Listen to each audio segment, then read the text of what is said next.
Buenos días. Seguimos estudiando la unidad 2, primera ley de la termodinámica. Tenemos acá la guía de estudio. Hemos tenido un pequeño retraso. En la semana 3 debemos haber estudiado el inicio del capítulo 4 del libro, ¿sí? Calor y primer principio de la termodinámica y estas primeras secciones. Eso debimos hacerlo en la semana 3, pero lo vamos a hacer en esta semana y tomando en cuenta que en esta semana 4 solamente quedaban esas dos secciones, propagación de calor y gases ideales. Entonces en esta primera sesión vamos a dar como un resumen, una retroalimentación de todo lo que van a ir a estudiar en el capítulo 4 y vamos a dejar el capítulo 5 para la siguiente sesión de mañana, del jueves. Estamos entonces en la semana 4, del lunes 7 al sábado 12 de septiembre, y en esta semana se espera que estudien el capítulo 4 y el capítulo 5 del libro de Szymanski-Gilman. En la sesión anterior de la semana 3 estudiamos el capítulo 3. Ahora vamos a estudiar el capítulo 4. Vamos a comenzar haciendo una diferencia intuitiva de trabajo y calor. Sí, del capítulo 3 ya habíamos explicado, ¿no?, cómo se podía cambiar el estado de un sistema mediante un proceso cuasi estático. Existen otros medios para modificar el estado de un sistema que no implican necesariamente la realización del trabajo, como vimos en la sesión anterior. Podemos ver ejemplos de eso en estas tres imágenes. Podemos ver acá en esta primera imagen, vemos que tenemos un fluido contenido en un recipiente que tiene un pistón, que tiene acoplado este dispositivo mecánico, de manera que este objeto se desplaza a medida que el fluido se expande o se comprime. Entonces vemos en el ejemplo de esta imagen cómo se expande, ¿sí?, el ejemplo de una expansión adiabática, ¿sí?, lo que significa que no hay transferencia de calor del sistema con sus alrededores. Entonces es un ejemplo cómo al expandirse adiabáticamente este sistema hace que se mueva este objeto, se desplace, ¿no?, produciéndose trabajo, efectuándose trabajo mecánico, pero el fluido permanece siempre próximo al equilibrio. Entonces, en la primera imagen es un ejemplo, es una expansión adiabática y sería un ejemplo de transferencia de calor de realización de trabajo sin transferencia de calor. Es una expansión adiabática. Entonces, el estado del fluido acá adentro varía poco. Decimos que es un proceso cuasi estático y siempre está próximo al equilibrio. Sin embargo, se efectúa trabajo porque esto sube. Si ese objeto sube, es esa fuerza aplicada por el pistón debido a la expansión adiabática hace que esto se desplace y entonces se está efectuando trabajo. Vemos en la siguiente imagen un fluido en equilibrio. Primero acá tenemos dos fases, ¿sí? Un fluido está en equilibrio con su vapor. Entonces tenemos dos fases acá y al inicio están en equilibrio. Luego se enciende Están en contacto ellos a través de una pared diatérmana y también acá hay una pared diatérmana.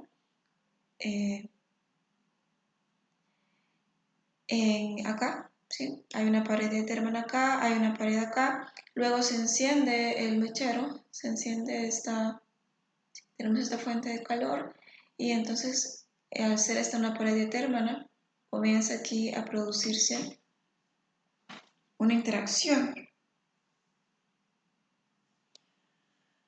Entonces, al encender el mechero, se experimenta una vaporización y por ende aumenta la temperatura y la presión. ¿Sí? Tenemos este punto acá, comienza a haber esa interacción, el fluido comienza a vaporizarse, comienzan a cambiar la temperatura y entonces este es un ejemplo de un cambio de fase en donde hay un aumento de presión y temperatura sin la realización de trabajo. Entonces aquí no se está realizando trabajo y sí se está modificando el estado del sistema, no necesariamente con la realización de trabajo. Ahora vemos en esta tercera imagen una especie de acoplamiento de estos dos ejemplos en conjunto. Vemos cómo se expansiona un fluido y se expansiona el fluido debido al mechero, ¿sí? A que hace que cambie la temperatura y comienza a expandirse y entonces se produce trabajo al ir subiendo este objeto. Entonces vemos acá un ejemplo de expansión térmica y se está realizando transferencia de calor y realización de trabajo. Entonces acá de manera intuitiva estamos haciendo diferencia, ¿no?, entre trabajo y calor.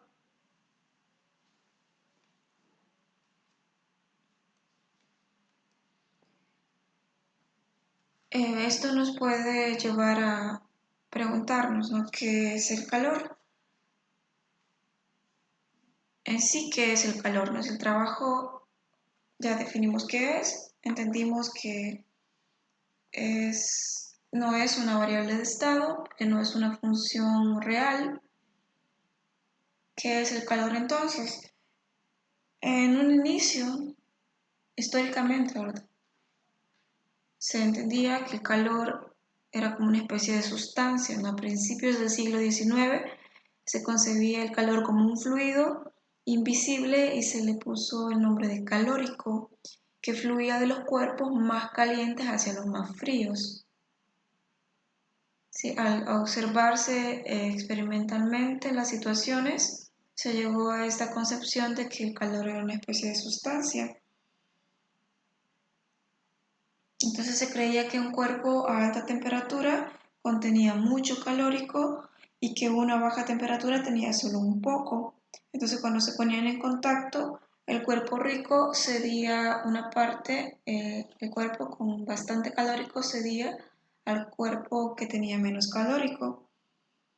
Ahora ya sabemos que esto no es así, sin embargo esta idea de transferencia sí es válida y ha permanecido.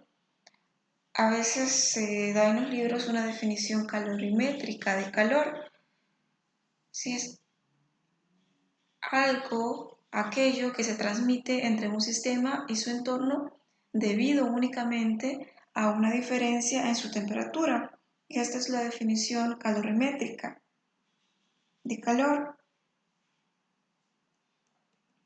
Ahora, con respecto a la realización de trabajo y la transferencia de calor, sí, es importante observar que como vamos a saber cuándo se está realizando trabajo, cuándo se está transfiriendo calor o si se está ocurriendo ambas situaciones, ¿cómo lo vamos a saber? Eso va a depender de qué le llamemos sistema y a qué le llamemos entorno. Dependiendo de cuál es el sistema y cuál es el entorno, podemos determinar si se está realizando trabajo, si se está transfiriendo calor o si se están dando ambas situaciones. Entonces vemos que un proceso es una interacción, puede ser una interacción de trabajo o de calor dependiendo de la elección del sistema Y tenemos este ejemplo.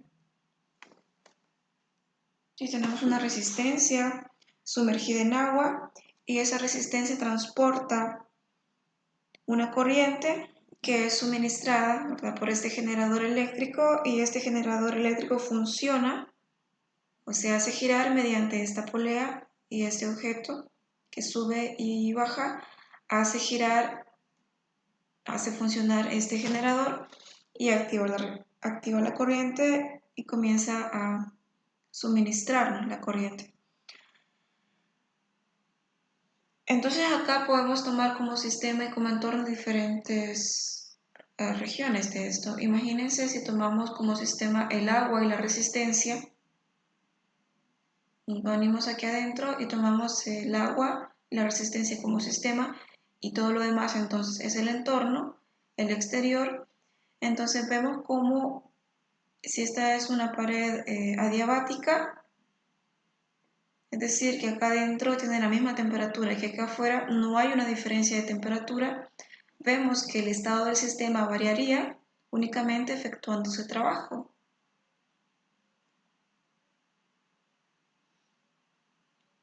Sí,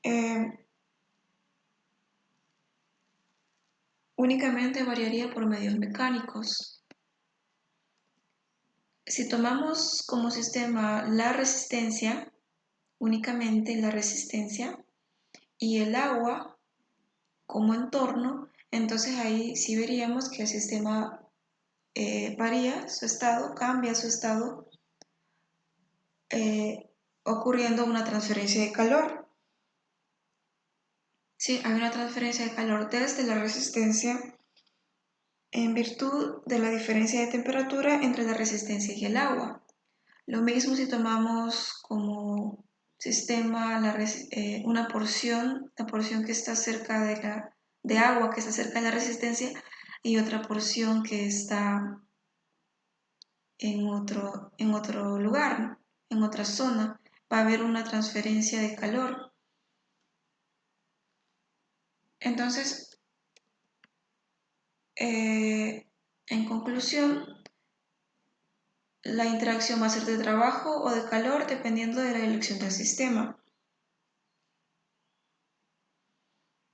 Vemos acá como esto es un ejemplo de un sistema adiabático si tomamos el agua y la resistencia como sistema.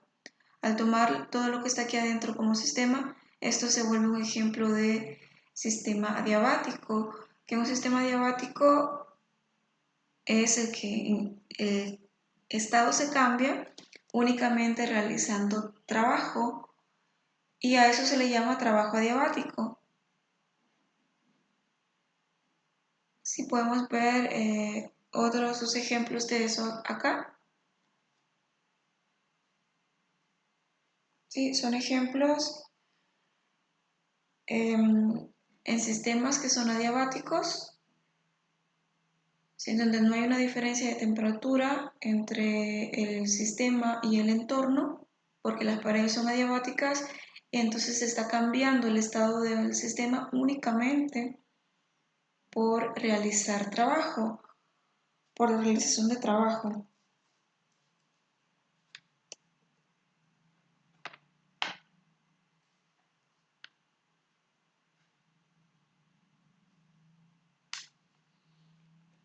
Entonces acá vemos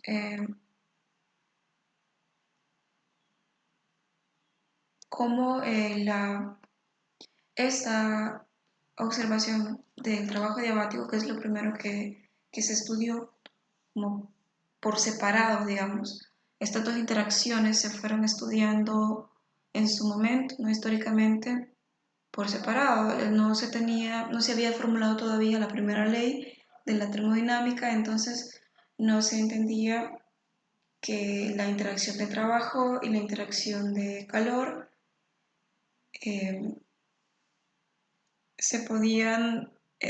debían verse como dos efectos de transferencia de energía y que en sí mismas no se podían separar.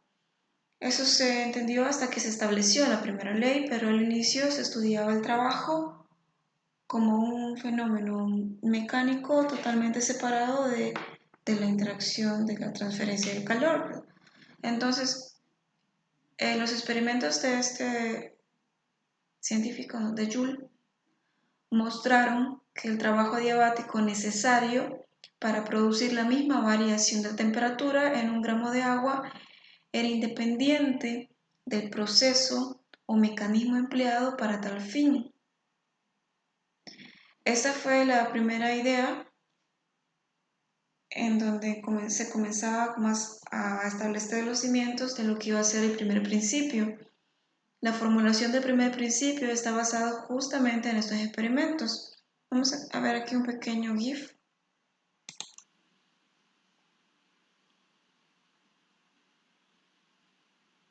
Sí, podemos observar cómo se está produciendo este trabajo mecánico y hace que este generador funcione y la resistencia comienza a cambiar su temperatura acá, a cambiar el estado del sistema.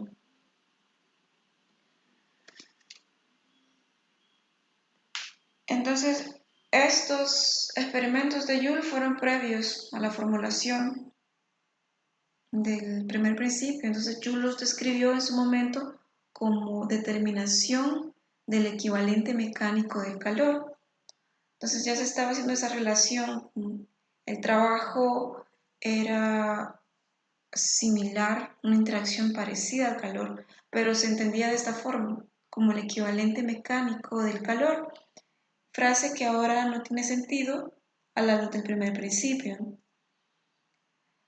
Entonces con estos experimentos Joule lo que estableció fue esto: si un sistema es obligado a pasar de un estado inicial a otro final utilizando solamente transformaciones adiabáticas, el trabajo realizado es el mismo para todas las trayectorias adiabáticas que unen los dos estados. Sí, esto fue un resultado importante. Fue un resultado importante porque siempre que se encuentran que una magnitud depende solo de los estados inicial y final, sin importar la trayectoria, entonces se puede deducir una conclusión importante.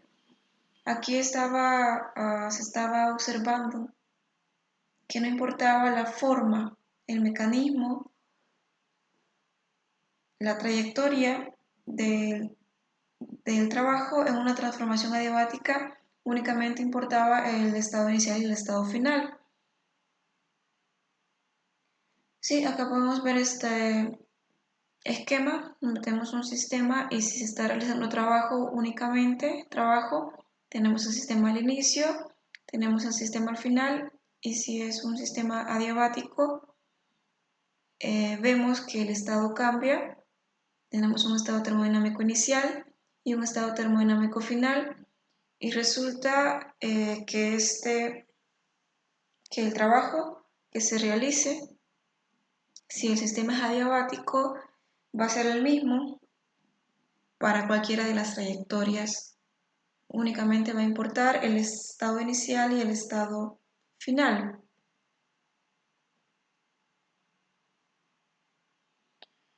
Entonces, si el estado del sistema adiabáticamente aislado se cambia mediante la realización de trabajo, la cantidad de trabajo requerida depende solamente del estado inicial y final y no de los estados intermedios. No depende del proceso mismo. ¿Sí? Entonces esta conclusión es importante, ¿no? El trabajo adiabático es una función de estado. Experimentalmente se llegó a esta conclusión, que el trabajo adiabático es una función de estado. Entonces se dijo no, que existe una función de las coordenadas de un sistema termodinámico cuyo valor en el estado final menos su valor en el estado inicial es igual al trabajo adiabático que se realiza al pasar de un estado a otro. Entonces debía haber una función de coordenadas, por tanto, que pudiera describir esa situación. ¿Sí? De forma similar como se hacía en mecánica o en electricidad, en donde no importaban el proceso o las trayectorias, sino únicamente los estados iniciales y finales. Por ejemplo, en mecánica, cuando se dedujo, ¿verdad?, que existía una función de coordenadas espaciales cuyo valor final menos su valor inicial era igual al trabajo realizado, que se le llamó a eso función potencial, o cuando en electricidad se definió esta función cuando se realizaba trabajo al desplazar una carga eléctrica de un punto a otro en un campo eléctrico, y eso era independiente de la trayectoria, y a eso se le llamó función potencial eléctrico. Entonces, de forma similar, de estudiar esto, de observar esto, que el trabajo adiabático es una función de estado que no depende del proceso, sino de la trayectoria, sino del estado inicial y final, se define esta función de las coordenadas. Debe haber entonces una función de coordenadas que describa esta situación, y a esa función se le denominó energía interna. Y tenemos esta expresión, ¿verdad? Sí, el trabajo desde un estado inicial a un estado final adiabático es igual a la diferencia, ¿no?, de esta función de coordenadas. Energía interna denotada por U. Entonces vemos acá que los signos podemos observar que si se realiza trabajo positivo sobre el sistema, aumenta su energía. Si esta cantidad es positiva, entonces la energía interna final es mayor que la inicial, y esto es indicándome que aumentó su energía. Entonces, así como en el caso de la ley cero de la termodinámica, que nos servía para definir el equilibrio térmico y para formalizar el concepto de temperatura, como vemos en la primera clase, en las primeras clases, en donde establecimos que la temperatura es una propiedad del sistema, es una función del sistema, una propiedad que puede ser descrita por medio de una función de coordenadas. Entonces así la primera ley de la termodinámica establece la existencia de la energía interna como una propiedad del sistema que puede ser descrita por medio de una función de las coordenadas termodinámicas.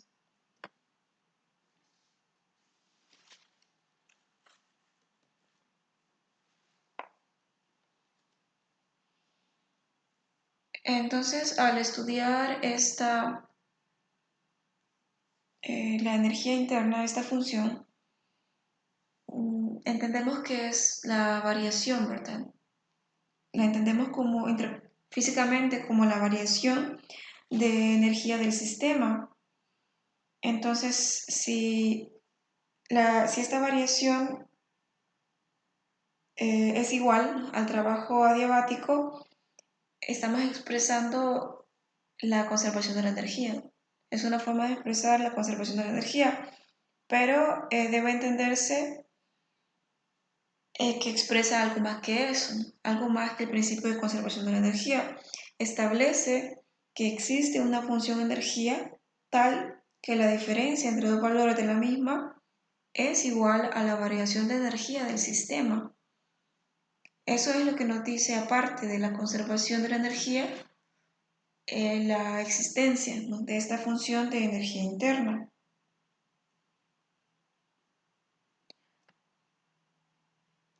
Vemos acá que la energía interna entonces puede quedar en función de las coordenadas independientes, o los grados de libertad del sistema termodinámico.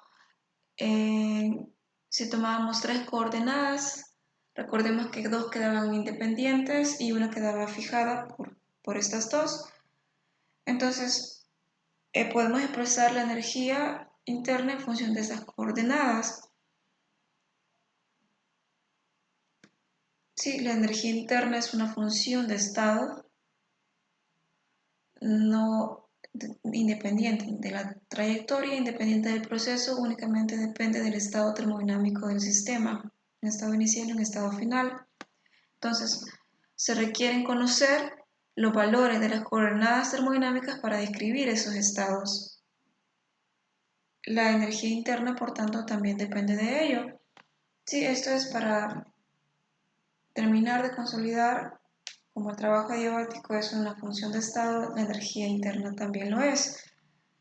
Si tomamos de forma general x, y y θ como las coordenadas termodinámicas del sistema, podemos expresar la energía en función de dos, ¿no? Independientes. Recordemos que estamos con 2 grados de libertad, entonces podemos expresarla así, siempre con dos coordenadas independientes.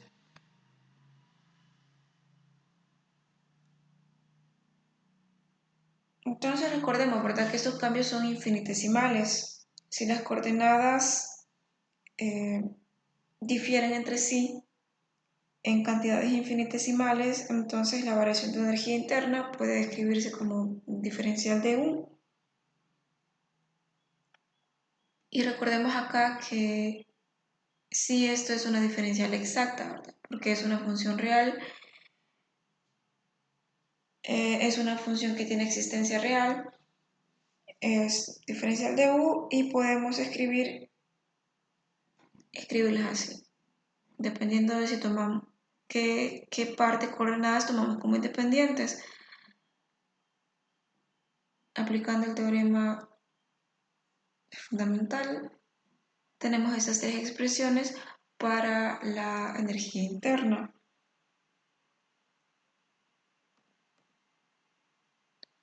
Ahora, ¿qué sucede en un proceso? Bueno, de acá podemos señalar antes de pasar, podemos ver que, por ejemplo, estos dos factores, estos dos elementos, no son iguales. Es la derivada parcial de U con respecto a X cuando Y es constante. En este caso, la derivada parcial de U con respecto a X cuando θ, la temperatura, es constante.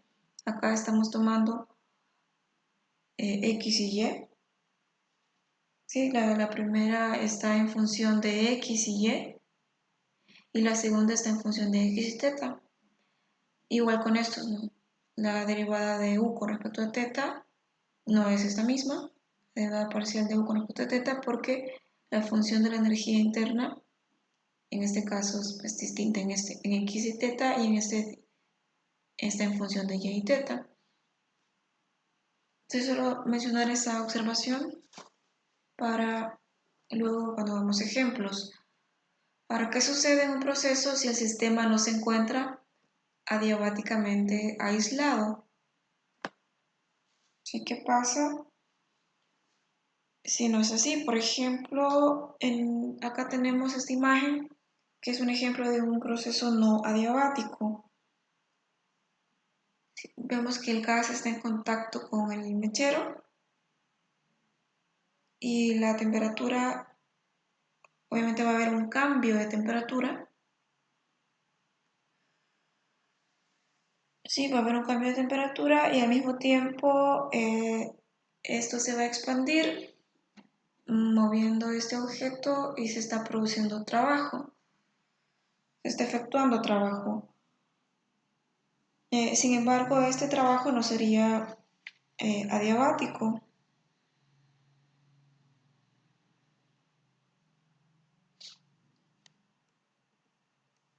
Sí, de acá lo que podemos observar es que estamos cambiando el estado del sistema de un estado a otro. Estamos cambiando el estado, ¿sí? De un estado a otro, pero el trabajo, al no ser adiabático,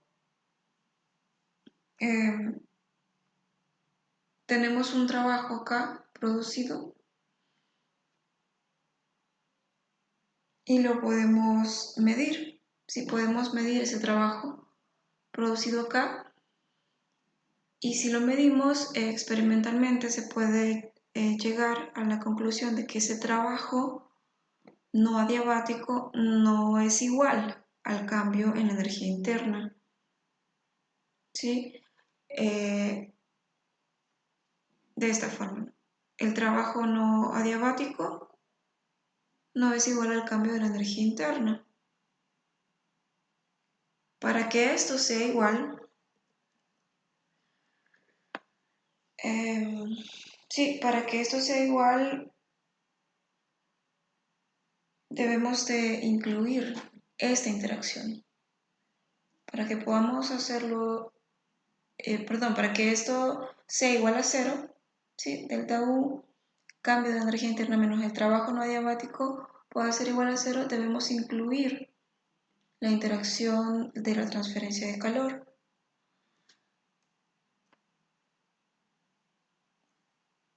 Sí, esto nos lleva a una definición ahora diferente de calor, una definición termodinámica. ¿Sí? Cuando un sistema cuyo entorno se encuentra a distinta temperatura y sobre el cual puede realizarse trabajo, experimenta un proceso, se denomina calor a la energía transferida por medios no mecánicos y es igual a la diferencia entre la variación de energía interna y el trabajo realizado. Entonces, esta es la definición termodinámica del calor, en donde ya se comenzaba a entender que el calor no era una sustancia,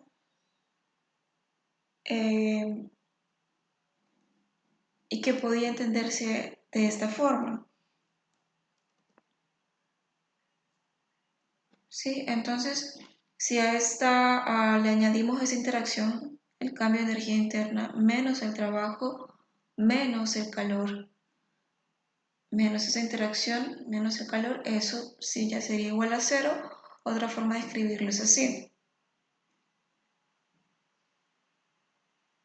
Sí, la conservación de la energía, el principio de conservación de la energía o primer principio de la termodinámica. El cambio de la energía interna menos el trabajo igual al calor, y lo podemos escribir así, ¿no?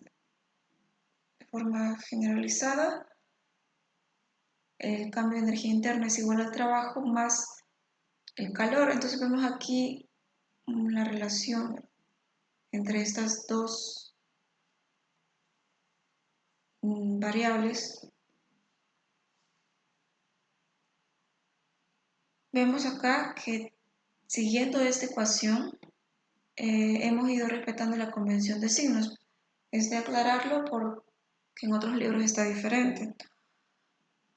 Vemos aquí que si Q es positivo, que significa que el sistema lo está absorbiendo, y Q es negativo cuando el sistema lo está cediendo. ¿Sí? De acá. Igual el trabajo es positivo si se realiza sobre el sistema. Aquí está. Ajá, y el trabajo es negativo cuando se realiza por el sistema. Ok, entonces analizar el signo, ¿verdad?, del cambio de la energía interna en función de cómo son los signos de estos dos, vemos que está en coherencia con cómo se ha ido describiendo, por ejemplo en el capítulo 3, cómo se describió el trabajo.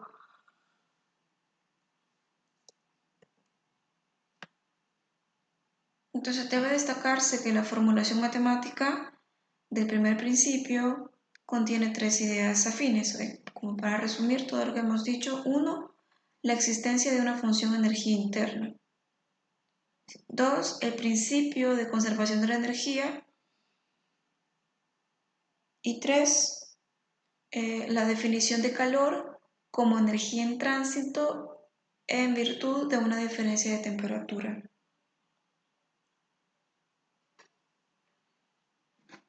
Sí, acá podemos ver, ¿no?, cómo se tardó bastante tiempo, o sea, la transición de la conceptualización de calor, de entenderlo como una sustancia, de la definición calorimétrica, a esta definición termodinámica en donde ya se entendía que el calor era energía en tránsito.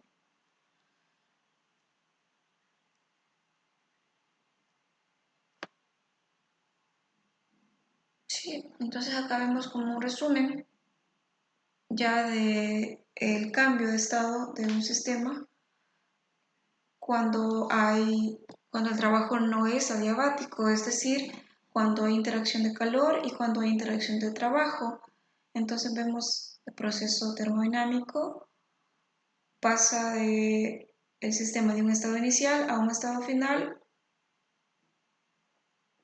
y pues esto puede ser descrito con la primera ley de la termodinámica. Entonces el calor es energía, el trabajo es energía, ambas se transfieren durante el proceso, ambas son parte del proceso, o sea, conforman el proceso, hacen que el proceso exista.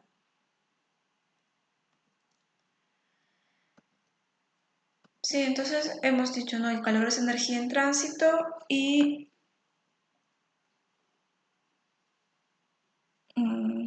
esta transferencia de calor, sí, esa transferencia de calor lo podemos ver en función de la velocidad del flujo del calor.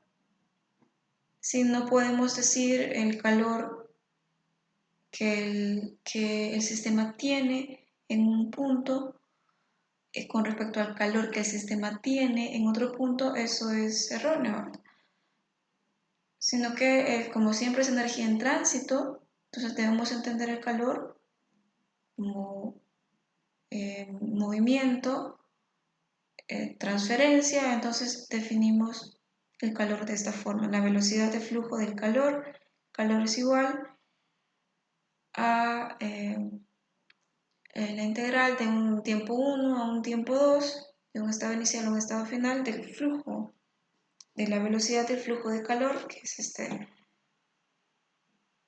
Q con un punto arriba. Entonces puede determinarse únicamente si ha transcurrido un tiempo, ¿verdad? De un tiempo 1 a un tiempo 2, o sea, si permite poder visualizarlo, o sea, no como una foto, no como una instantánea de la situación, no, porque el calor no se puede contener, sino como una película en donde ha transcurrido cierto tiempo y podemos darle el sentido al calor que es transferencia, energía en tránsito. Sí, entonces recordemos esto. No es correcto decir calor en un cuerpo o trabajo en un cuerpo. No tiene sentido decir que el cuerpo tiene calor o que el cuerpo tiene trabajo. No, ¿verdad? Ambas interacciones, la realización del trabajo y el intercambio de calor, son interacciones mediante las cuales se modifica la energía interna de un sistema. Y realmente es imposible separar, ¿sí? La realización de trabajo y flujo de calor son métodos mediante los cuales se modifica la energía interna de un sistema. Es imposible dividir, separar la energía interna en una parte mecánica y otra térmica.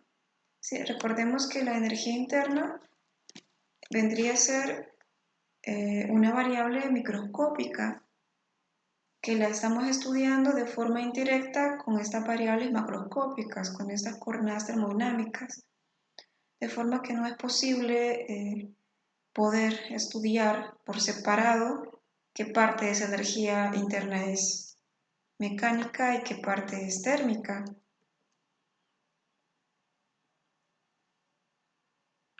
Bien, entonces como conclusión, el trabajo depende del proceso. Si el trabajo en general, el trabajo no adiabático, depende del proceso. como ya vimos en la sesión de la semana pasada, el calor también depende del proceso. Sí, estamos aquí indicando con estas dos expresiones que ambas no son variables de estado. La suma de estas dos, la suma del calor y el trabajo, sí que es independiente del proceso. ¿Sí? Y que es la energía interna, ¿verdad? Entonces esto sí es independiente de la trayectoria. Luego tenemos para estudiando sistemas compuestos o la idea de también puede surgir de la ley cero de la termodinámica. Si tenemos dos sistemas, si tenemos dos sistemas en contacto térmico, que hay una pared que permite la interacción,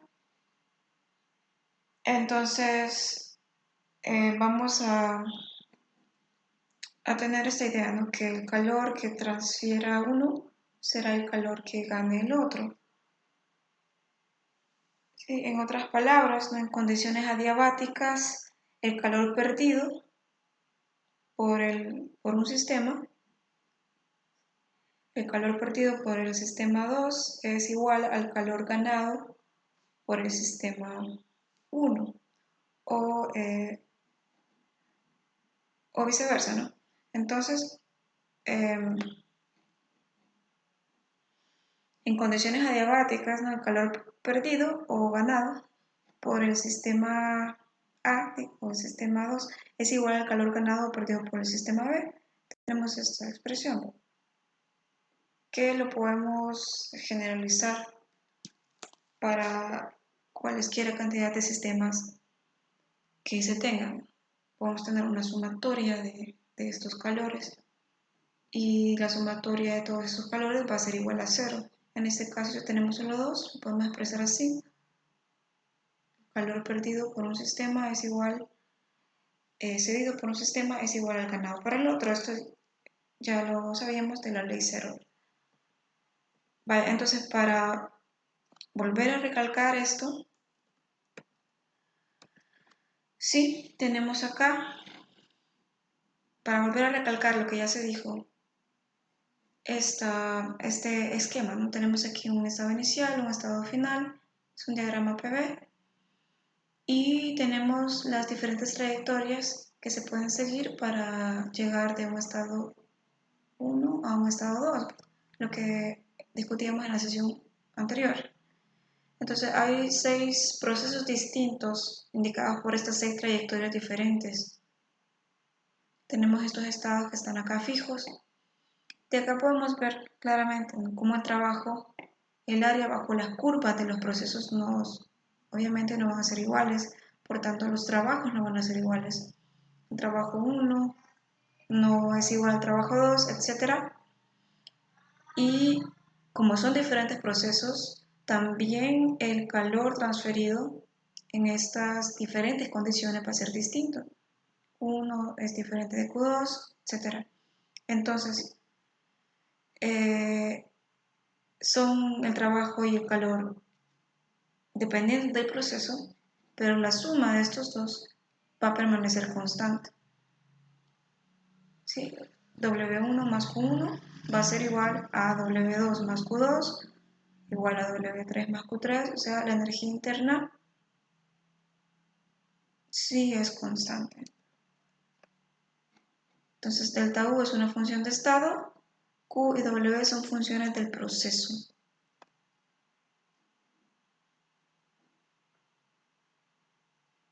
Lo podemos escribir en su forma diferencial. Recordemos, si vemos esto como un proceso infinitesimal, o sea que solo implica variaciones infinitesimales de las coordenadas termodinámicas, entonces podemos escribir este primer principio de forma diferencial. Si el diferencial de U es igual al diferencial de Q más. Entonces acá podemos de nuevo recalcar, ¿verdad? U es una función real.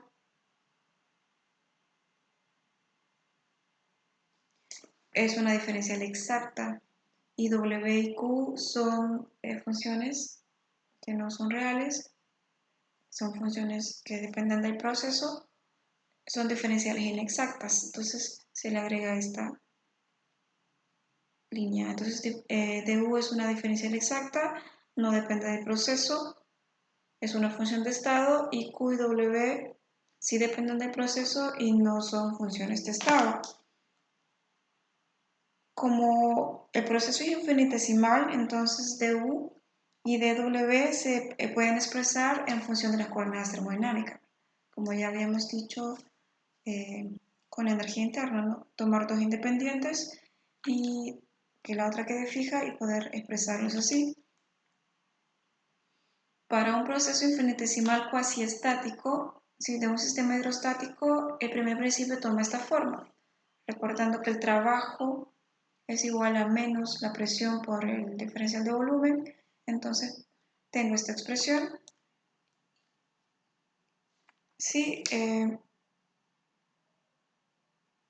y para cada uno de los otros sistemas se puede también tener una expresión similar en función de las coordenadas termodinámicas. Es decir, aquí U queda en función de cualquiera de las otras dos, ¿verdad? Como ya se dijo. Lo mismo con los demás sistemas simples, por ejemplo. Acá hay un resumen, ¿verdad? El alambre, sí, el diferencial de la energía interna es igual a trabajo más la tensión por el diferencial de la longitud, ¿verdad? Entonces, U es función de dos cualesquiera de las coordenadas termodinámicas. ¿Sí? Y así para cada lámina superficial tenemos acá esto. Y para los demás sistemas. Pasemos ahora a definir qué es la capacidad calorífica. ¿Sí? Si un sistema experimenta un cambio de temperatura de θI a θF, durante la transferencia de Q, unidades de calor, entonces se define como capacidad calorífica media del sistema a esta razón. Q entre esa diferencia de temperatura. Si Q, si esa transferencia de calor es pequeña y también la diferencia de temperaturas se hacen pequeñas, podemos tener el valor instantáneo. El límite, aplicando el límite, cuando θF se tiende a θI, cuando ese intervalo sea pequeño, entonces tenemos el valor instantáneo de la capacidad calorífica, quedándome de esta forma, ¿no? La derivada del calor con respecto a la temperatura.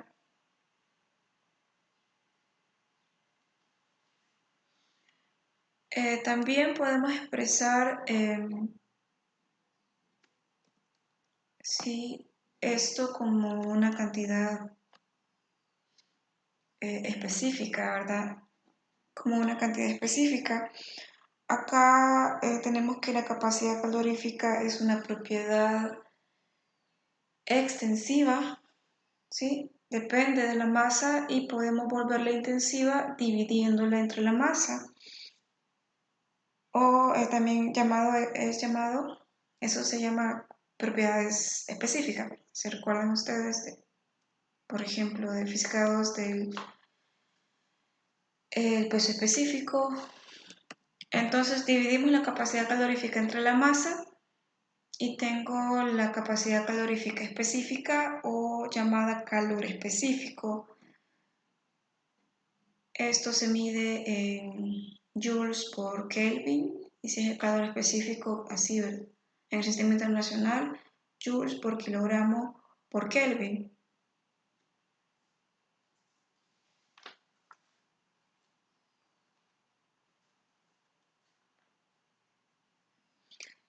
También podemos expresarlo en función del número de moles.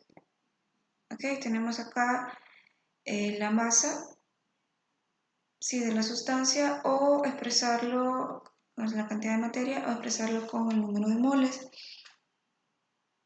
Entonces recordemos la definición de un mol. Un mol se define como la cantidad de materia que contiene tantos objetos, átomos, moléculas u otros, como átomos hay exactamente en 12 gramos de carbono 12. Este número fijo se conoce como el número de Avogadro y su valor obtenido experimentalmente es de 6.022 por 10 a la 23 unidades. Sí, entonces si la masa, luego tenemos la masa molar, podemos denotarla por M, una M mayúscula, de un átomo es la masa contenida en un mol de dicha partícula expresada en gramos. Es una propiedad física característica de cada sustancia. Entonces, si M es la masa de un átomo, la masa, sí, si M es la masa de un átomo, la masa de un mol sería pues la masa por el número de Avogadro. Entonces la masa molar quedaría expresada así. La masa molar, que es la masa contenida en un mol, quedaría así. La masa de un átomo por el número de Avogadro. Y entonces el número de moles vendría dado de esta forma. N sería igual a la masa total entre la masa molar.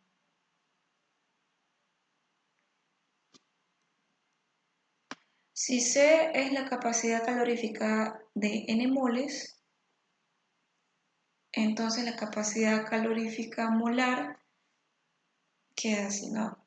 Divido ya no entre la masa, sino que entre el número de moles y pues entonces tengo esto. Y ya no lo mediría así en joules por kilogramos por Kelvin, sino en joules por mol por Kelvin.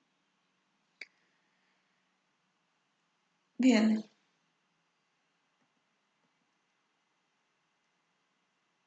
Vemos que bueno, esta capacidad calorífica puede ser negativa, puede ser cero, positiva o infinita, dependiendo del proceso. En el caso de un sistema hidrostático, ¿sí? En el caso de un sistema hidrostático,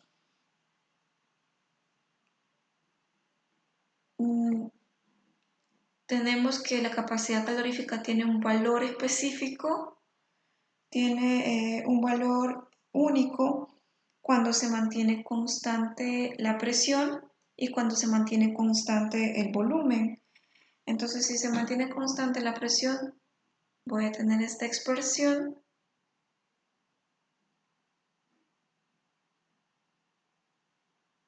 ¿Sí?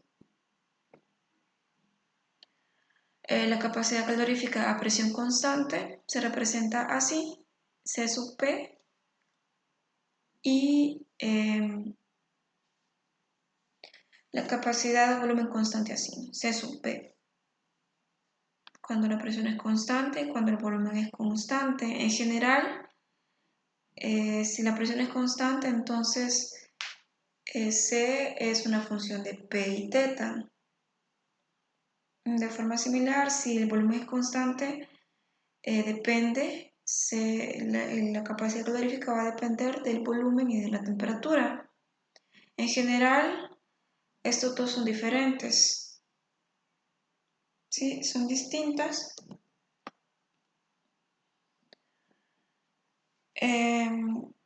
Sin embargo, dentro de un pequeño intervalo de variación de estas coordenadas, la capacidad calorífica puede considerarse prácticamente constante, o sea que Cp y Cv son iguales. Si el intervalo es pequeño, si el intervalo entonces se puede considerar iguales.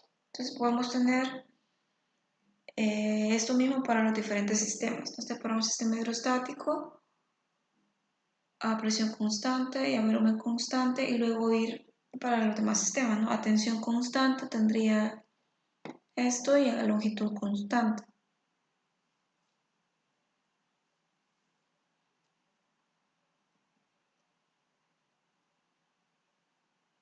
De acá podemos ver esta pregunta, ¿no? Para ir conceptualizando. La pregunta de física 2, si tengo estos diferentes materiales y todos se encuentran a la misma temperatura de 100 grados Celsius, entonces veo acá el tiempo que se tarda en calentar estos materiales, llevarlos a la misma temperatura en función acá del tiempo. Sí, las capacidades caloríficas con base en el tiempo para calentar de 0 a 100 grados Celsius.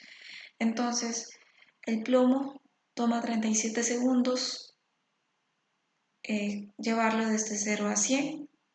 El vidrio toma 52 segundos, el aluminio 60 segundos, el cobre 83 y el hierro 90 segundos. ¿Cuál tiene mayor capacidad calorífica? Es una pregunta.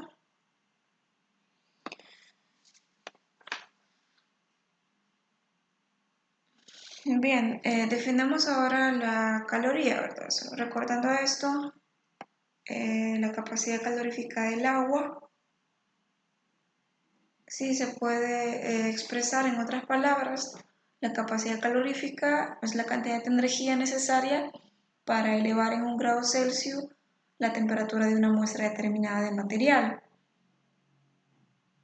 Sí, se puede medir en joules por Kelvin o caloría por grado Celsius. Entonces, una caloría es el calor que se necesita transferir a 1 gramo de agua, ¿sí? A 1 gramo de agua para cambiar su temperatura de 14.5 a 15.5 grados Celsius.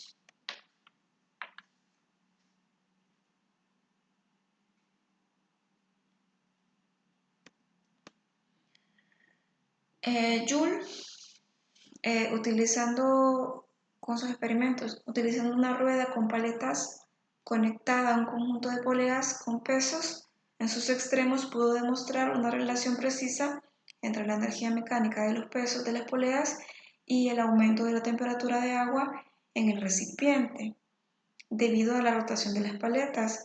Este experimento llevó a esta determinación, a esta igualdad, que una caloría es igual a 4.186 joules.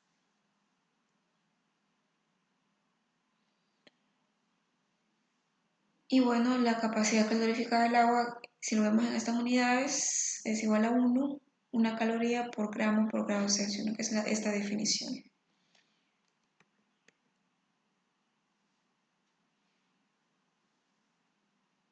Bien, entonces, si estudiamos un sistema hidrostático, el primer principio para un sistema hidrostático, si tenemos el primer principio, recuerdan, dU es igual a dQ más W, y despejamos dQ, tendríamos el primer principio para un sistema hidrostático de esta forma, ¿no? El diferencial del calor es igual al diferencial de energía interna más la presión por el diferencial de volumen. Si elegimos P y θ para hacer las coordenadas independientes, la tendríamos expresada de esta forma, ¿no? B y θ son las coordenadas independientes, entonces tengo esta expresión, derivando parcialmente con respecto a θ, manteniendo el volumen constante, y luego derivando parcialmente con respecto a B, manteniendo la temperatura constante. Entonces, sustituyendo eso en esta expresión, sustituyendo dU en esta expresión, veo que voy a tener dos términos que dependen de que están multiplicando al diferencial de volumen. Entonces saco factor común y tengo esta expresión, ¿verdad? El primero diferencial de U con respecto a teta, más estos dos, habiéndolos agrupado, teniendo como factor común este término más P. Tengo acá, si dividimos eso por d teta, obtenemos esto, ¿no? dq entre d teta, esto se va, se elimina y me queda 1 y acá me queda dB por d teta. Entonces, si hacemos el volumen constante, o sea que dB sea igual a 0, esta expresión queda como esto. Para un volumen constante, el diferencial del calor con respecto a la temperatura es igual a la derivada parcial de la energía interna con respecto a la temperatura. Y si recordamos, ¿no? Hemos dicho que esto es la capacidad calorífica a volumen constante, ¿verdad? Este término es la capacidad calorífica a volumen constante, entonces podemos escribirla así. ¿Sí? El primer principio veo entonces que la capacidad calorífica es esto y es igual a esto, ¿ok? O sea, puede estar definida de esta forma entonces, la derivada parcial de la energía interna con respecto a la temperatura. Luego, para la presión constante, si la presión fuera constante, esta expresión va a cambiar, ¿sí? Para la presión constante, esta expresión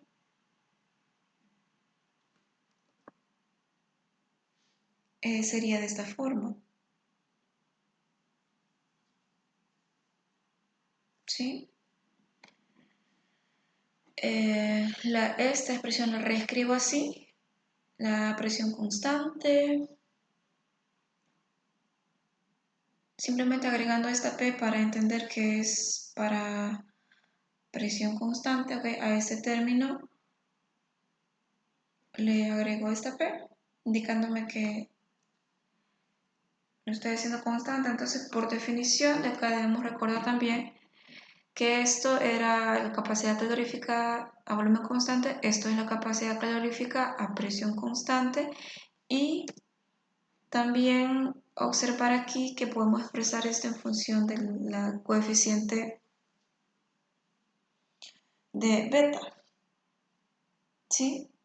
Del coeficiente volumétrico, ¿sí?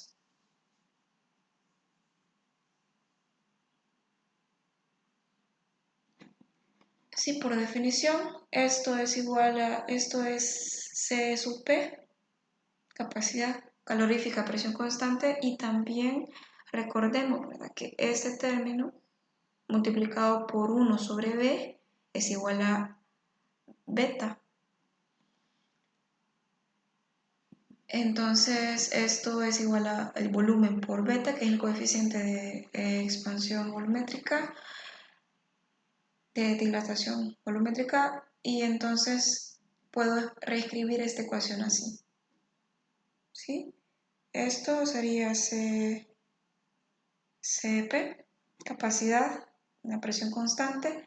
Esto ya dijimos que es Cb, queda así, más este término, queda igual, y esto lo puedo escribir como volumen por beta. Lo puedo reordenar y tener esta expresión. ¿Ok? Reordenando, despejando, esto está sumando, pasa a restar, esto está multiplicando, pasa a dividir, y esta P está sumando, pasa al otro lado a restar. Tengo esta expresión. Esta ecuación no es importante, o sea, no es una ecuación como clave que merezca enmarcarse, pero es un ejemplo, ¿sí? Es un buen ejemplo de una ecuación que relaciona la variación de esta energía interna con respecto al volumen con magnitudes que generalmente no se puede medir, ¿verdad? Directamente la relaciona con magnitudes que sí se pueden medir. Esto es un buen ejemplo, ¿no?, de cómo la relación entre variables macroscópicas y microscópicas. Esta variación no se puede medir directamente, se determina con magnitudes que sí se pueden medir. Capacidad calorífica a presión constante, a volumen constante y el coeficiente. Entonces, análisis como estos se pueden hacer para las diferentes formas de esta ecuación, tomando la presión y la energía en función de la presión y la temperatura. Por ejemplo, tomando la energía en función de la presión y el volumen. Se puede ir haciendo este análisis y llegar a diferentes expresiones. Solo basta entenderlo con un ejemplo para poder hacerlo con los demás. Vamos ahora a definir qué es una fuente de calor. Habíamos visto en la clase de la semana pasada cómo cuando definimos qué es un proceso cuasiestático, vimos cómo una fuerza no equilibrada, una fuerza finita no equilibrada, impedía que describiéramos con coordenadas termodinámicas el estado de un sistema. Para poder describirlo tenía que estar el estado en equilibrio, pero para poder incluir las situaciones reales en donde sí existen fuerzas desequilibradas, hicimos que esa fuerza fuera infinitesimal, que fuera una fuerza finita, no infinitesimal, y entonces definimos un proceso cuasiestático. También se da una situación similar con la temperatura.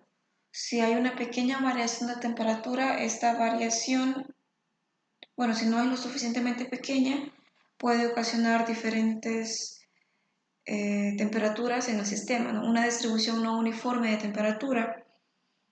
Entonces, para poder estudiar, ya no podría estudiarse con coordenadas termodinámicas el estado del sistema. Para poder estudiarse debería de hacerse esta variación pequeña. O sea, el proceso debe ser cuasiestático. Sí, si el proceso es cuasiestático, entonces decimos que la diferencia de temperatura entre el sistema y su entorno o entre diferentes partes del sistema es infinitesimal, y así sí podemos tomar esta como aproximación que la temperatura sí es uniforme. Por tanto, el flujo de calor también va a ser uniforme, o sea que va a ser infinitamente lento. Si es así, se puede calcular de forma sencilla en función de las coordenadas termodinámicas.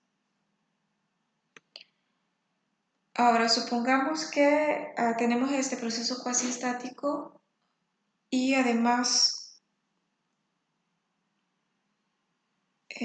la masa de un sistema es muy grande, es suficientemente grande en comparación con la masa de otro sistema, de que estén a diferente temperatura. Entonces, si la masa es suficientemente grande y ya el proceso ya es cuasiestático, un flujo finito de calor durante este proceso no va a producir un cambio apreciable en la temperatura. Entonces decimos que esa idea nos sirve para definir fuente de calor. Si una fuente de calor es un cuerpo de masa tan grande que puede absorber o ceder una cantidad ilimitada de calor sin experimentar cambio apreciable de su temperatura ni de cualquier otra coordenada termodinámica. Sí, por ejemplo, un cubo en el mar, un cubo de hielo en el mar o un cubo de hielo en la atmósfera. La interacción de calor, la transferencia de calor entre el cubo y esa masa tan grande agua o esa masa tan grande de aire no va a hacerle diferencia apreciable. O sea, no es que no existe esa variación, sino que simplemente es tan pequeña que se puede despreciar.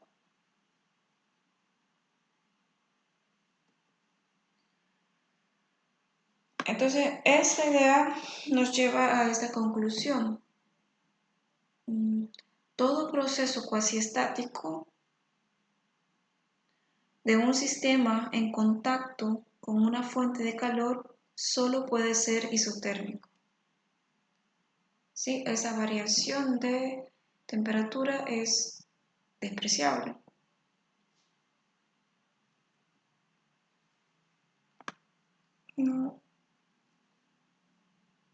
Entonces, por ejemplo, si teníamos esto, bueno, por definición, ¿sí? La capacidad calorífica a presión constante, tomando un ejemplo, ¿no? Tenemos esto por definición, y podemos acá calcular el calor. ¿Sí? Podemos calcular ese flujo de calor de esta forma, ¿no? A presión constante, entonces esto pasa para allá y la integración desde un estado inicial a un estado final.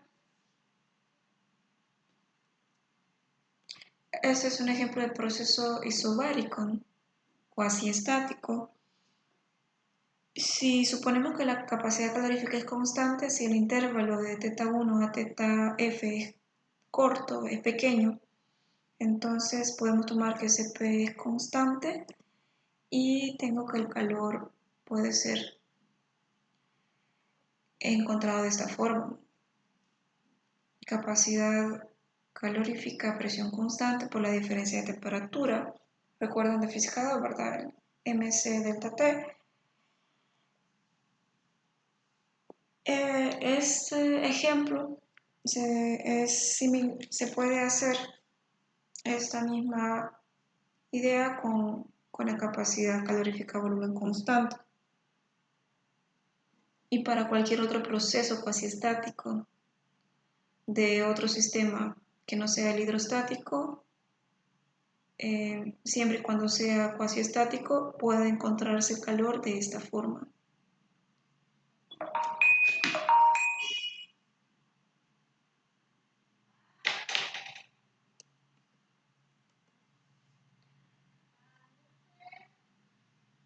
Bien, pasamos ahora a estudiar los mecanismos de transferencia de calor. Sí, vamos a estudiarlos rápidamente. Voy a mencionar algunos puntos.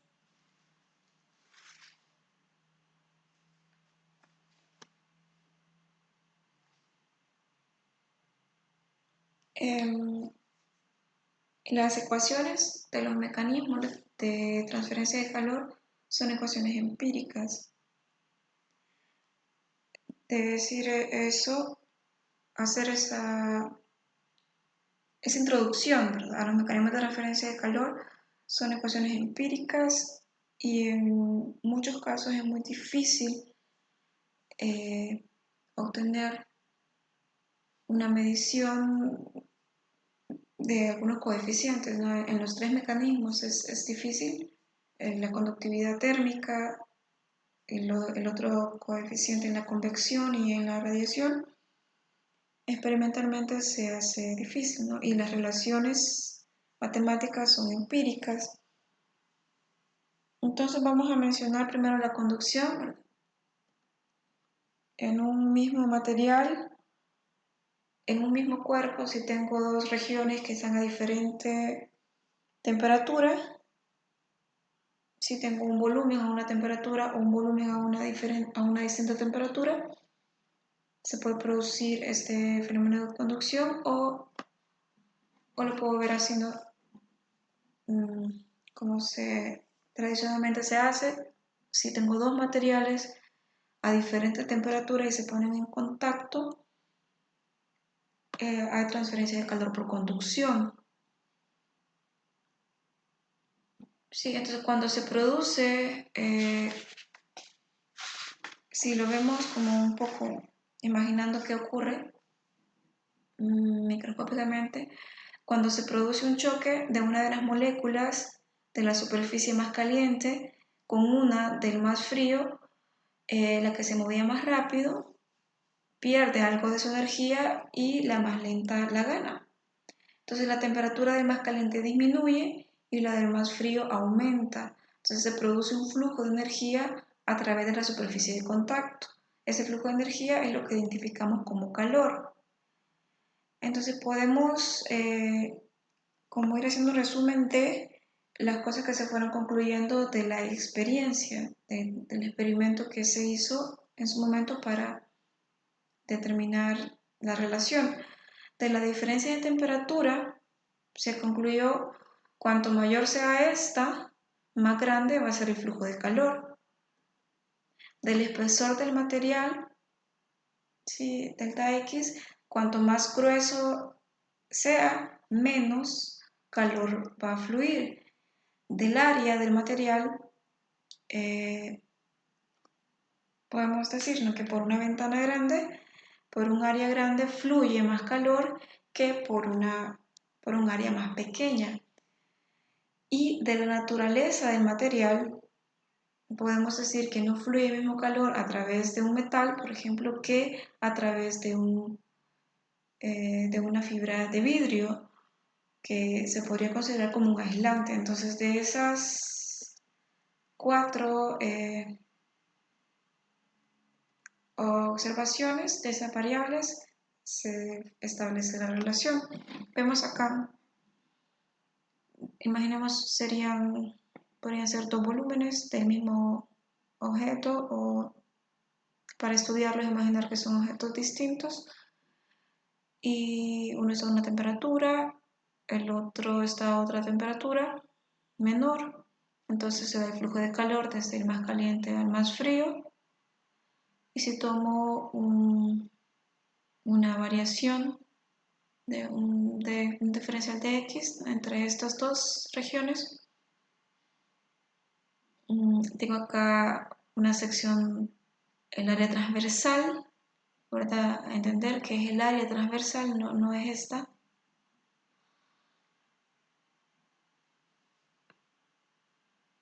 Sí,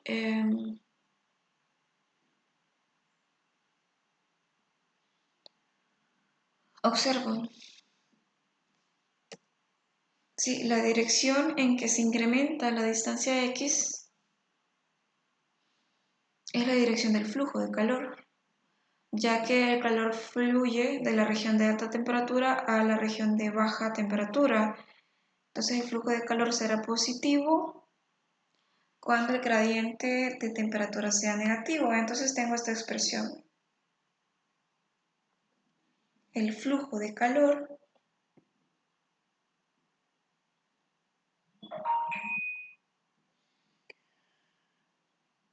¿sí?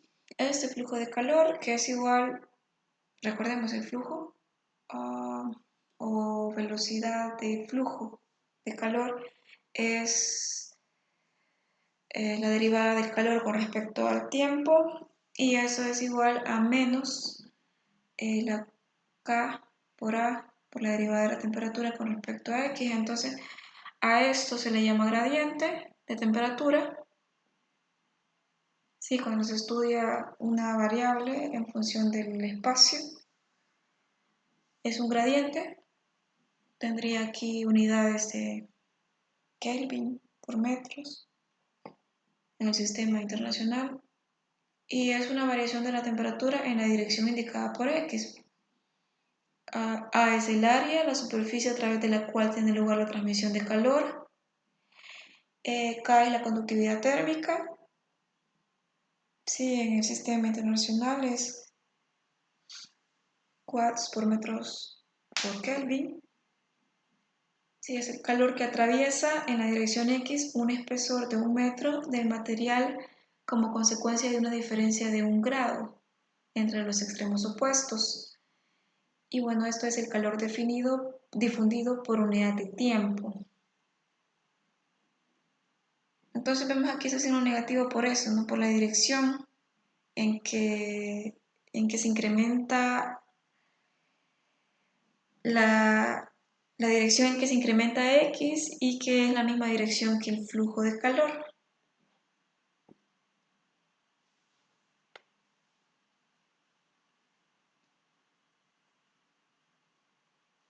Bien, si profundizamos un poco en lo que es esta conductividad térmica, al igual que la capacidad calorífica, la conductividad térmica es una medida,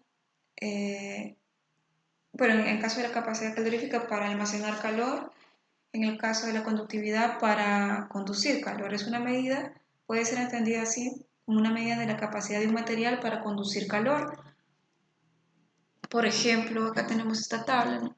En este caso lo tenemos por grados Celsius, watts por metros por grados Celsius, tenemos diferentes materiales. Una conductividad térmica del agua de 0.607 y una conductividad térmica para el hierro de 80.2 a la temperatura ambiente. Entonces indican que el hierro conduce el calor más de 100 veces más, ¿sí?, en proporción que el agua, más rápido que el agua. Entonces mayor conductividad térmica, mayor capacidad para conducir calor, lo puede conducir más rápido. Sí, por tanto se dice en este ejemplo, ¿verdad?, que el agua es mala conductora de calor en relación con el hierro, aun cuando el agua es un medio excelente para almacenar energía térmica.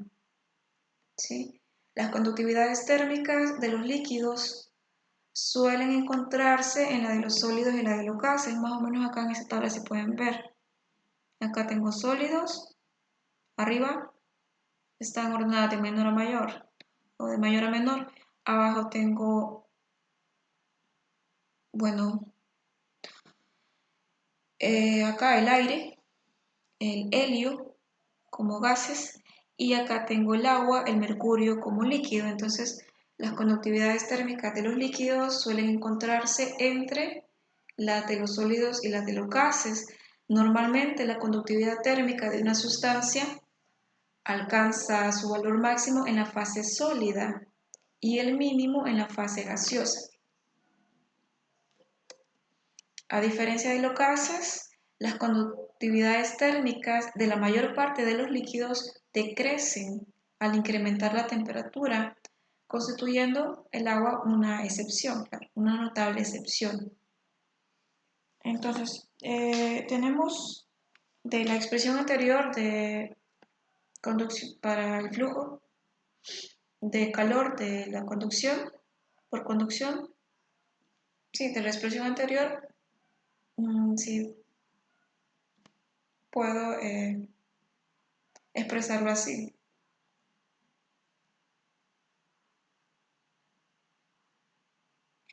Puedo expresarla de esta forma.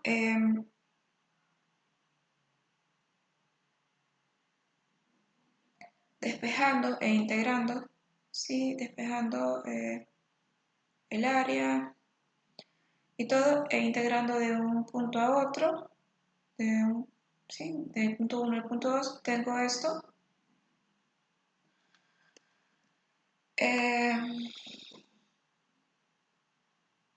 Y tengo esta expresión, ¿verdad? El calor entre el área igual a la conductividad térmica por la diferencia de temperatura entre, acá si meto el signo me queda así, T1 menos T2 entre x2 menos x1. Si esto es la longitud, supongamos que es la longitud en el cuerpo, una longitud L, x2 menos x1 es L, y cambiemos T1 y T2 por θ1 y θ2, puedo encontrar una expresión para calcular la conductividad térmica. O sea, esta expresión es la que se utiliza para determinar la conductividad térmica de diferentes materiales.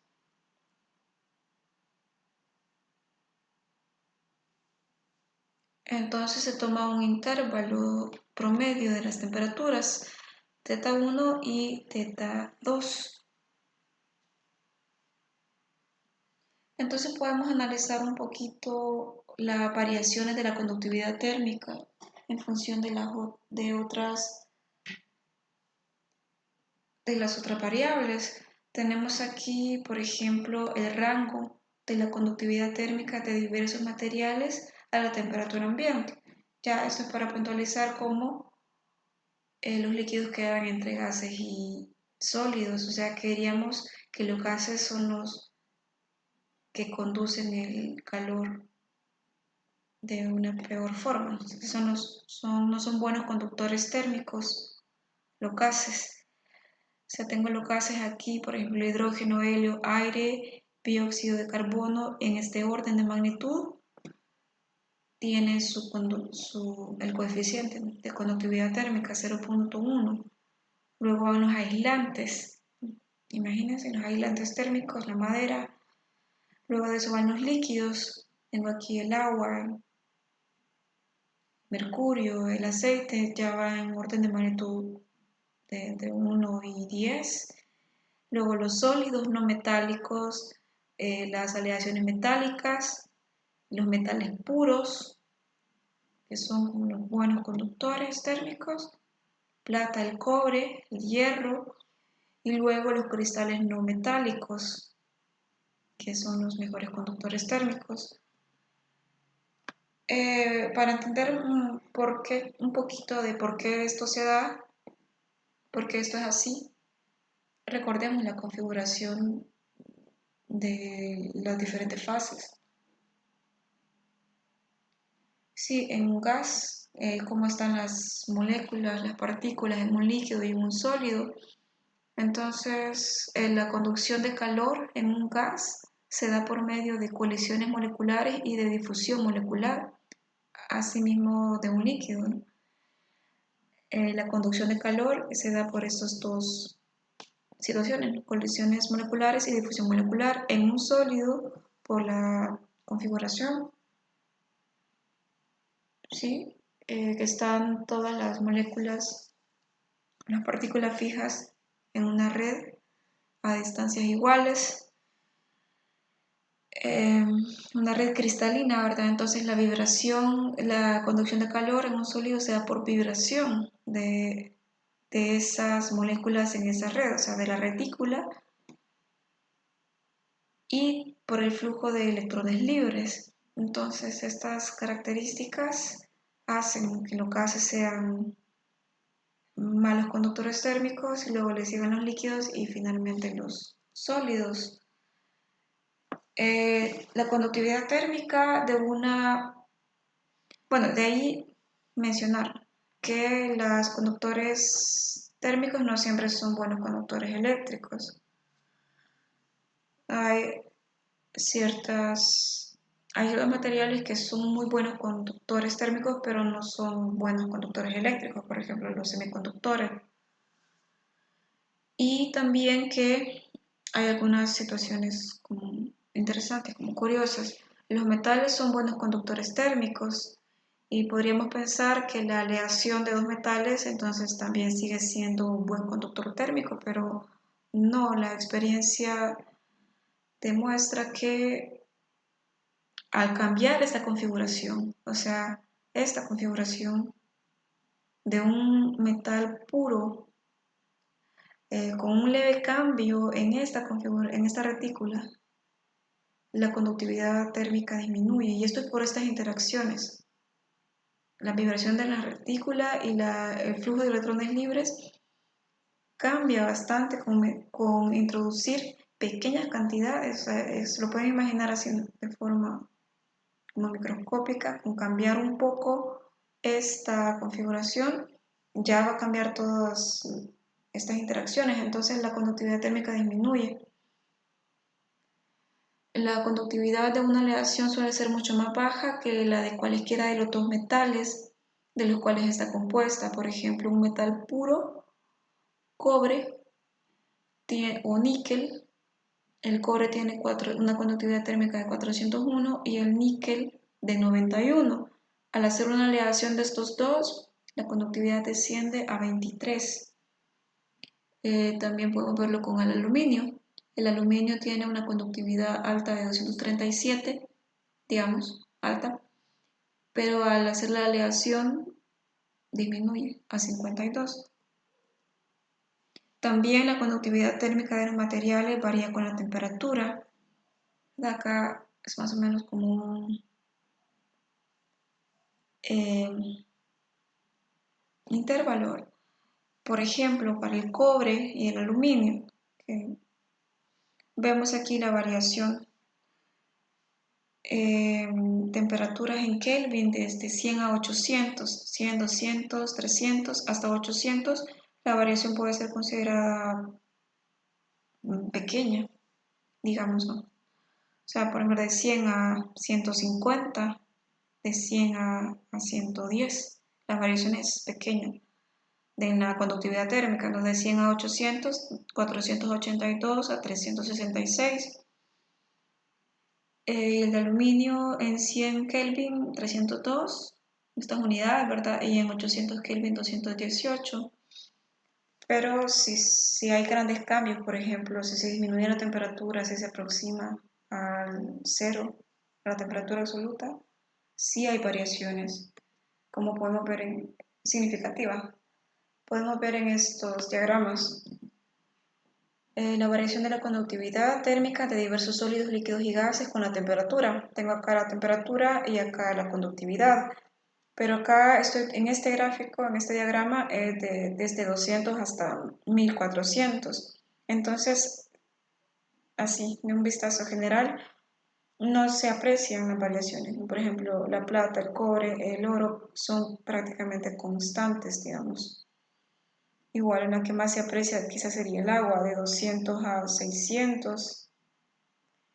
Hay esta variación en la conductividad térmica. Si tomamos el diagrama que está en el libro de Szymanski, acá la escala es distinta, va desde 2 Kelvin. ¿Sí? Entonces aquí ya se puede ver mejor la variación, por ejemplo, el zafiro. La variación en la conductividad térmica es notoria, o con el cobre, por ejemplo. Sí, el cobre de 200 hacia arriba sí, acá se puede ver también el cobre de 200 Kelvin hacia allá es casi constante, como se ve aquí, pero abajo de 200, abajo de 50, cuando se haga cerca a bajas temperaturas, sí va cambiando.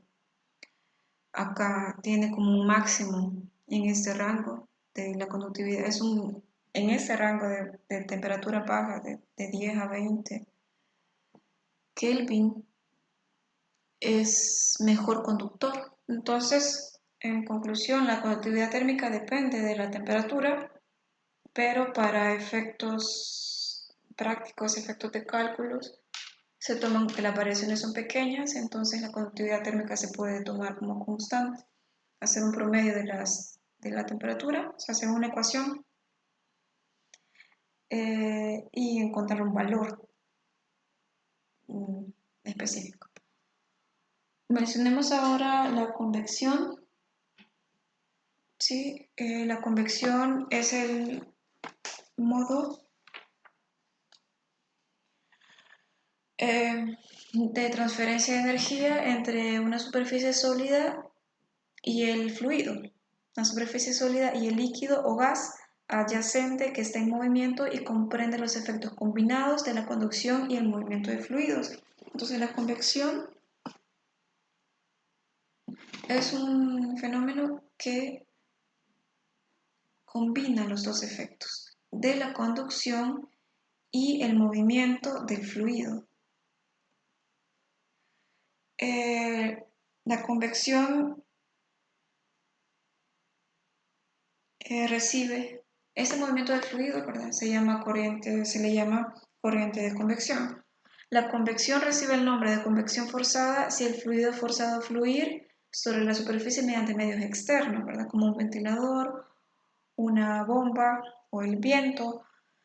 Y es convección natural si el movimiento del fluido es causado por las fuerzas de empuje del fluido que son inducidas de forma natural por las diferencias de densidad debido a la variación de temperatura en ese fluido.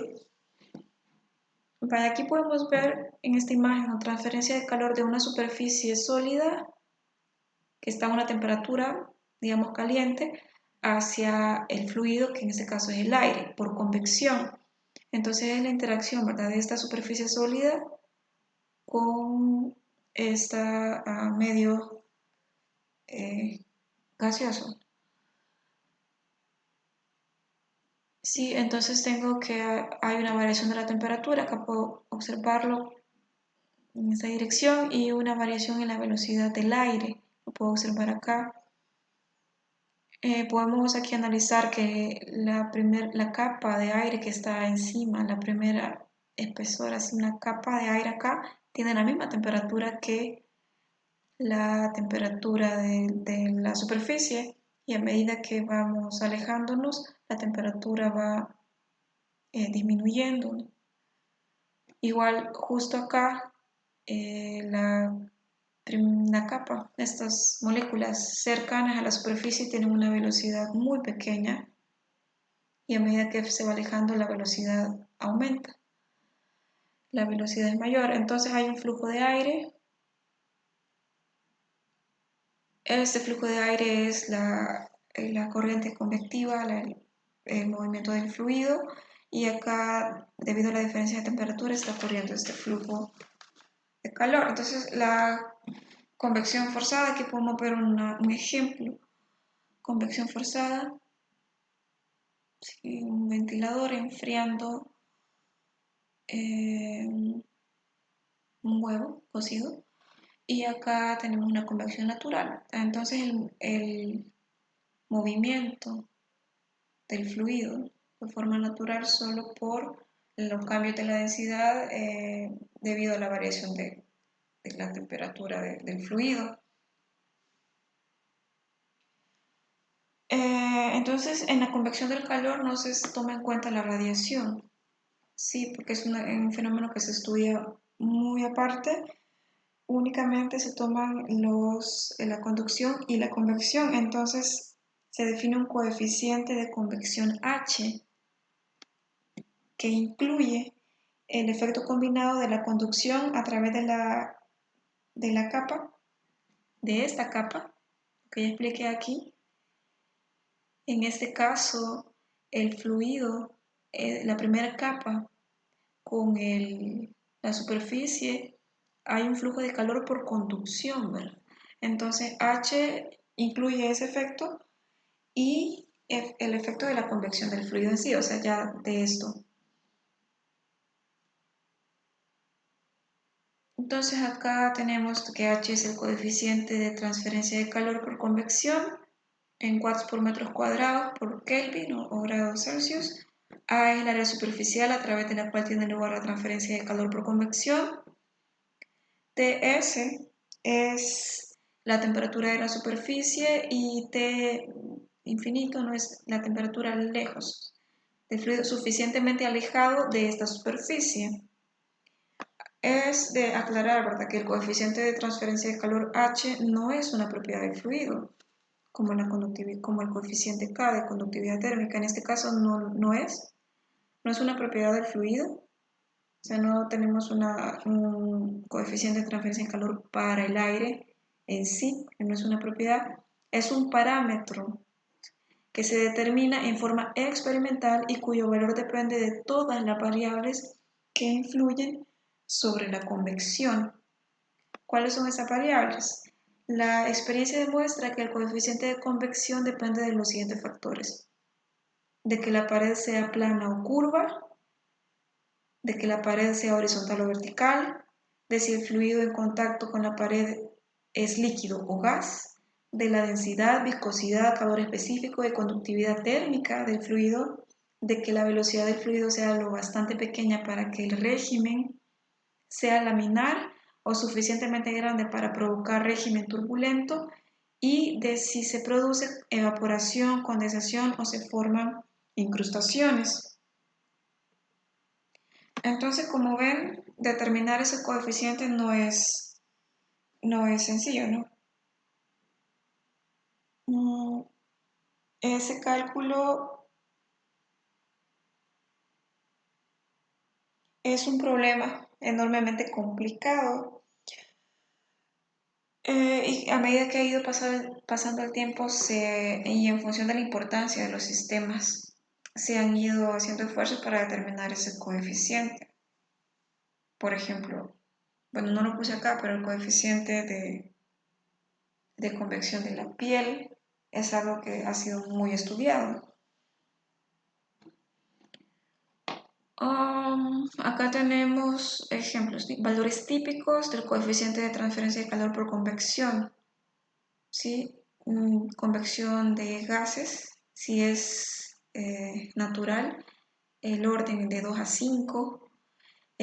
Convección de líquidos, natural, de 10 a 1000. La convección de gases forzada de 25 a 250.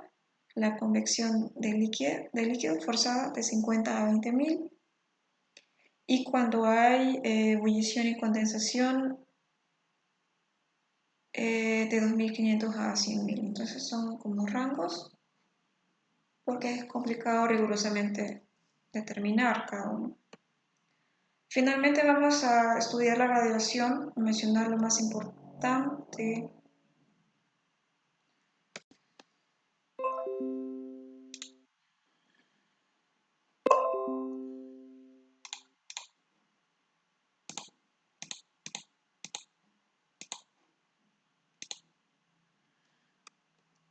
Sí, el fenómeno de radiación vamos a estudiarlo rápidamente. Ustedes ahí pueden leerlo.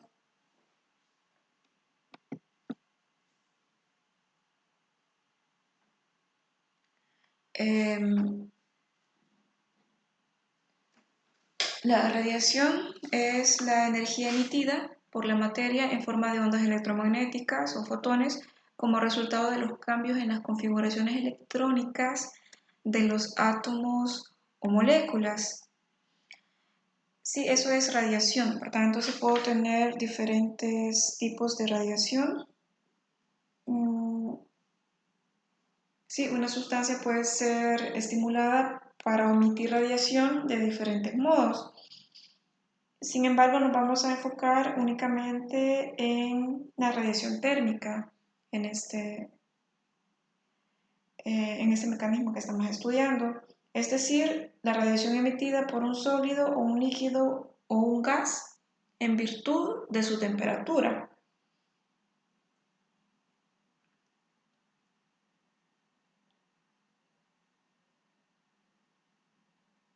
Entonces, a diferencia de la conducción y convección, la transferencia de calor por radiación no requiere la presencia de un medio interventor. Es diferente de las otras formas de radiación, ¿verdad? Como ya dijimos, los rayos X, los rayos gamma, las microondas, las ondas de radio y de televisión, que no están relacionadas con la temperatura.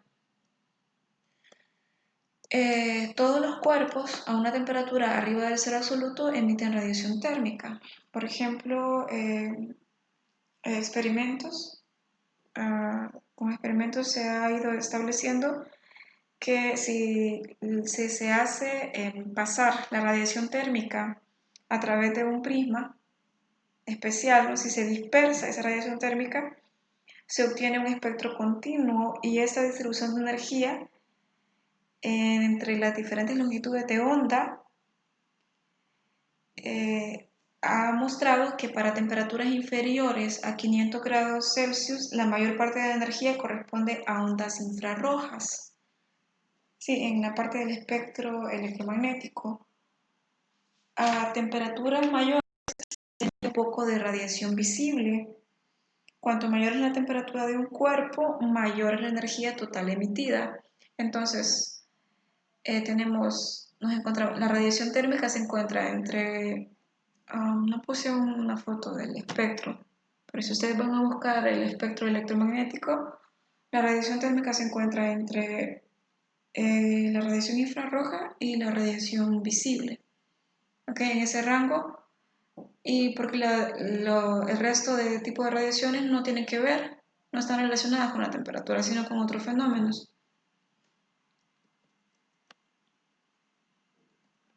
Entonces vamos a estudiar rápidamente. Acá en el libro van mencionando algunas magnitudes como mitancia radiante, ¿sí? O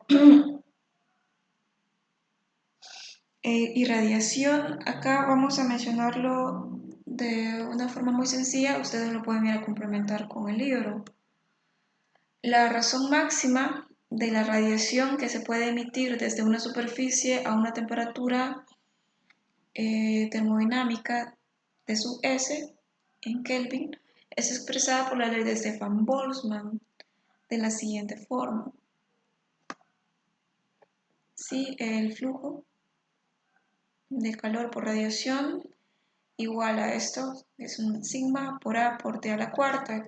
Entonces, que esa sigma es la constante de Stefan-Boltzmann, que en el sistema internacional tiene este valor, ¿no? De 5.67 por 10 a la menos 8 watts por metro cuadrado por Kelvin a la cuarta.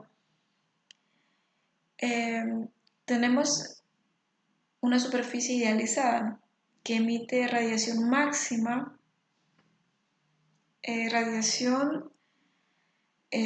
máxima, ¿no? A eso se le llama cuerpo negro, y la radiación emitida se le llama radiación del cuerpo negro.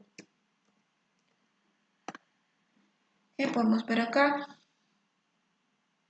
La radiación emitida por todas las superficies reales es menor que la emitida por un cuerpo negro a la misma temperatura y se expresa así. Entonces, esta es la expresión de la radiación del cuerpo negro y esta es la expresión de la radiación de cualquier cuerpo, que siempre va a ser menor que la del cuerpo negro. Entonces, agregamos este término, esta letra epsilon, que es la emisividad. Entonces, tenemos acá en esta imagen que para el cuerpo negro decimos que la emisividad es igual a 1. Es un cuerpo idealizado, representa la cantidad máxima de radiación que puede ser emitida desde una superficie a una temperatura específica. Por ejemplo, acá una temperatura de 400 Kelvin, ¿sí? Con una determinada área, se puede calcular el flujo, que es igual a esto, 1452 watts por metros cuadrados. Acá epsilon es 1, porque es el cuerpo negro. Entonces, esta es la emisividad de la superficie y el valor está entre 0 y 1. Es una medida de cuán próxima está una superficie de ser un cuerpo negro. Podemos ver en la tabla 1.6 la emisividad de algunas superficies. Vemos acá, para una temperatura de 300 Kelvin, diferentes sustancias. Por ejemplo, acá son valores en un orden muy pequeño, es decir, una variación de 0.01 ya significa algo, o de 0.1, por ejemplo, si el cuerpo negro es 1, imaginemos el papel blanco, de 0.92 a 0.97, el agua de 0.96, una hoja de aluminio, que es bastante reflejante, 0.07, aluminio anodizado 0.82, por ejemplo cobre pulido, que es una superficie muy reflejante, 0.03, oro pulido 0.03, es casi, entonces este orden es como bien preciso. Otra propiedad importante relativa a la radiación en una superficie en comparación con la emisividad es la absortividad alfa, la cual sería la fracción de la energía de radiación incidente sobre una superficie que es absorbida por esta. Entonces la emisividad y la absortividad están relacionadas. Pero como la emisividad, su valor está en el intervalo de 0 a 1, decimos entonces que un cuerpo negro que absorbe toda la radiación incidente es también de 1. ¿Sí? Un cuerpo negro es un absorbente perfecto, alfa es igual a 1, del mismo modo que es un emisor perfecto. ¿Sí? En general, tanto E como A de una superficie epsilon como alfa dependen de la temperatura y de la longitud de onda de la radiación. La ley de Kirchhoff de la radiación afirma que la emisividad y la absortividad de una superficie a una temperatura y longitud de ondas dadas son iguales. ¿Sí? Entonces tengo esta expresión acá.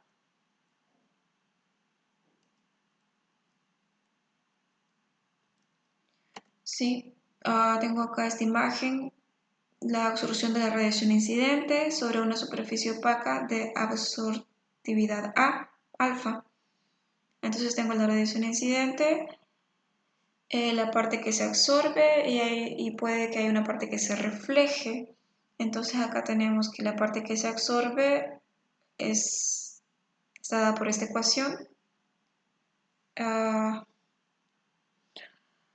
¿Sí? La radiación incidente, el flujo, es igual a la absortividad la absorbida es igual a la absortividad por la parte incidente. Y la parte que se refleja quedaría entonces expresada de esta forma. La parte reflejada sería igual a 1 menos alfa por la parte incidente.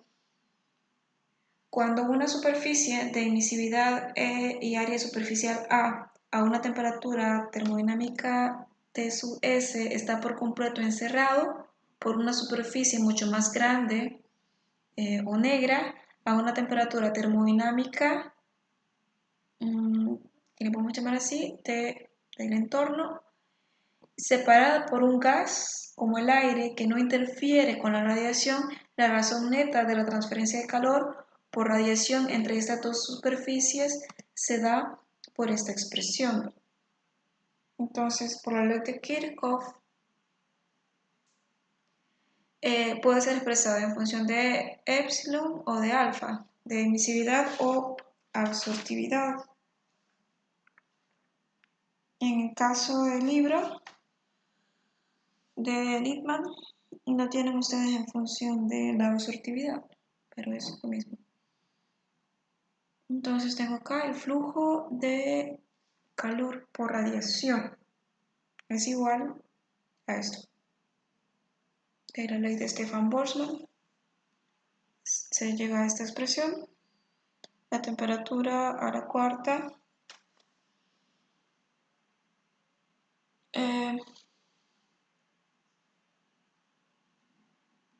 de la superficie y del entorno. Vamos a quedarnos hasta acá. En la sesión de mañana del jueves vamos a hacer algunos ejemplos y vamos a dar un estudio así retroalimentativo del capítulo 5 que corresponde a gases ideales.